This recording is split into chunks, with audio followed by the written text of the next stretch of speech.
Type this shit right. I charge 40,000. I'm really worth 60. This month was kinda slow. Only did $250,000. I'm hotter right now than any nigga who ever diss me. Know why you mad? Cause I'm hotter than you in your city. Been in the street, the ounce was going for $5.50. My dog just came home, bought him the same 60. On Plies must be scared. Keeping security with him. Security for you niggas. My security for these bitches. The Superstar J, you know what it is. DJ Superstar Radio. We on a secret location with the Goon right now. Plies, man. What's going on? What's happening, guys?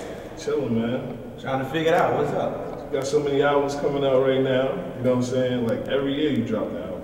Man, I've been blessed to have a situation, bro, that people done brought into my situation. Like for me, man, I not only feel good about it, but you know, at the same time, at the end of the day, man, to be able to do music that people love to be a part of. Like for me, I wouldn't rather have it no other way. Being a Southern artist, having people such as yourself that have interest in my situation, man. Like a lot of cats get into my situation and they totally flip it, bro. But my job is to remain humble, man, and fuck with the people that fuck with me.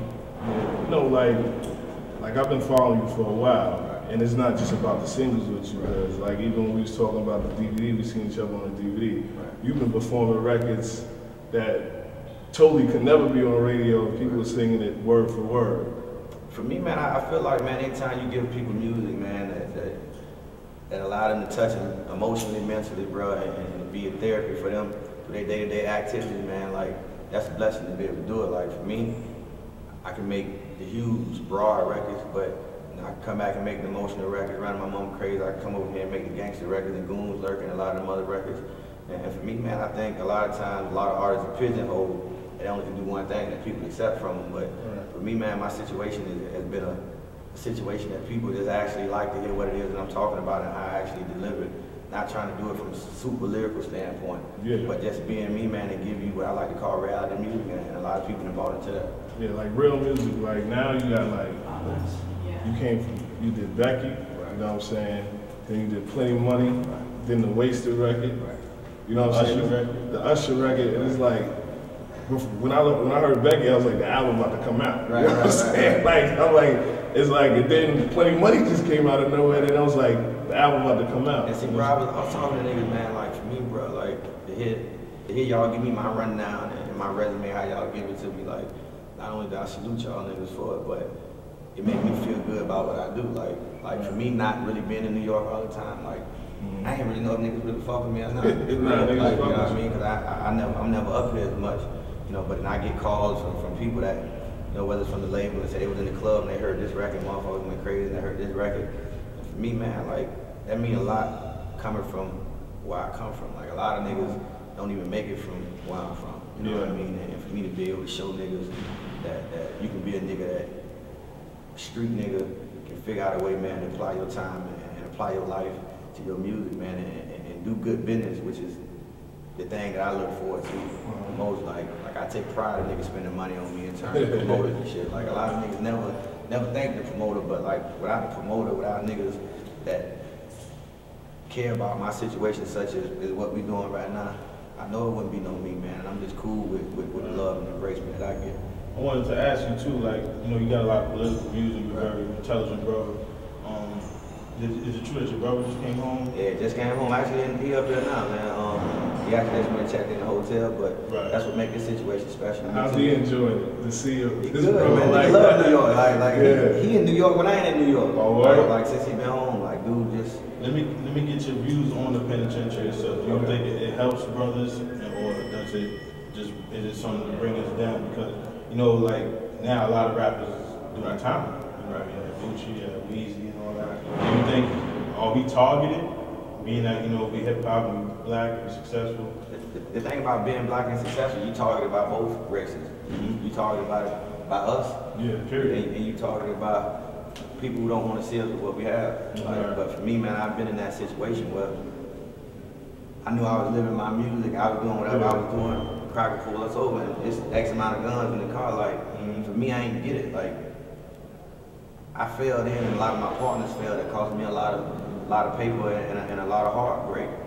But I had to go back to the drawing board and say, damn, like, nigga making pretty good money. Like, it got to be a different way for me to do what it is that I'm doing. So now, I pay niggas that legit to carry tote pistols and all of that. Like, so for me, man, I was forced to reevaluate my situation after I got fucked up. But for a lot of times you can make a wrong decision and never be able to come back from it. But in regards to niggas being locked up, man, like I always stand for that because a lot of us ain't got paper like us to be able to fight their situations. And when you ain't got paper to fight your situations, you find yourself in more fucked up situations. So for me, man, I understand coming from where we come from. We just want to live. That's one thing we want, man. We just want to live good. If that means robbing to get it, if that means selling dope to get it, like we just want to live good. We don't want nothing different than what nobody else wants. So at the end of the day, I understand why I did some of the things I did and why a lot of cats continue to do what they do. And I never try to tell you stop doing what you're doing unless I'm willing to take care of you. So what are we expecting on this new album? What's the difference between all of them?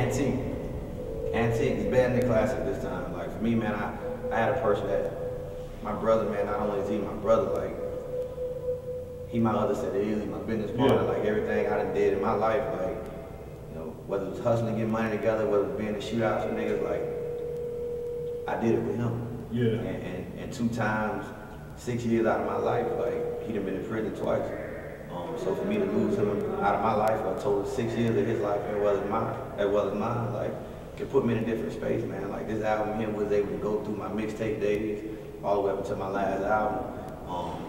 And pick every record that was a classic. And we looked and studied all the records, and we put together an album that kind of reflected all those different things. So for me, man, I feel like it's a can't miss album. It's the old May 25th. Man, I always make music and let the streets tell me what it is. Well, real talk, I give you props because like when you was like the DVD with Hood Affairs, I had one time you had a listening party last year, and my friend got killed. He was a cameraman, and he introduced me to you. And the one that Somebody Loves You, baby, the Patty LaBelle joint. And like, you know, I got people that's locked up. And I was driving, and I look, my man, like, Plies does it to me every time, you know what I'm saying? You know, I want to just say rest in peace, Dre Mose, because he was like, to the big homie too. You know what I'm saying? He was the dude that put me on. Like, he's like, when you go on road trips, you need to listen to Plies. And I'd say, you know what, I'm gonna pop in this Plies tape. And I became a fan.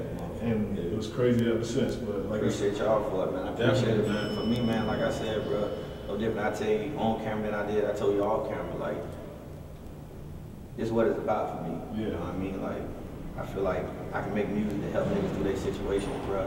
Niggas give me the love back, sense of yourself. Like, you don't owe me shit. Like, I know you don't owe me nothing. But to put me in front of your people, the people that follow you, like, I understand how big of a plus it is for me, man. I appreciate you for it. I salute you for it, bro. Whatever I can ever help y'all with, I'm with it.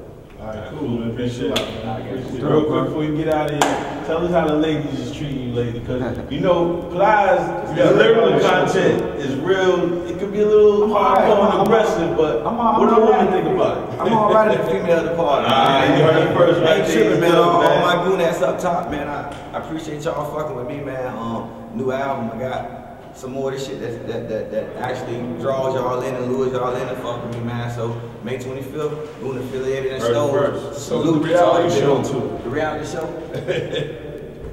I shopped it around, man, and they wanted to water it down. That ain't what I was doing. Be real over here, y'all. I can imagine that show though. Yeah, I ain't trying to fuck with it like that. So I appreciate y'all again. Appreciate that.